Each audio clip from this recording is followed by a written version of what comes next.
आज यो देशलाई केही पर्दाखेरि ल भन्नुहोस्, सुदन गुरुङलाई राखेर यो देश बच्छ भने सुदन गुरुङलाई गोली ठोक्नुपर्छ भने फर्स्टमा सुदन गुरुङ नै आउँछ तपाईँहरू सबैजनालाई बचाउनको लागि। यो देश बाँच्छ भने मैले सुनिरहेको छु 24 गते सुन्दा 8-9 महिनामा 24 गते बच्चा मरेको छ तपाईँहरूले 24 गतेको के?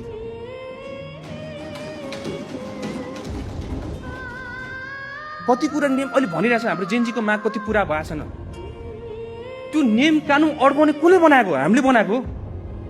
पुरानो नियम कानुनमा टेकेर गऱ्यो भने फेरि भ्रष्टाचारको मुद्दा लाउने, फेरि त्यही प्रतिपक्षको साथीहरू मानिन्थ्योहरू होला, फेरि भ्रष्टाचार भयो भनेर भन्नु होला, त्यहाँ कसैलाई न्याय दिँदै गर्दाखेरि त्यो पनि विचार गरेर गर्नु पर्यो हामीले। त त्यो गर्दै गरेर यति दुःख पाछौँ हामीले।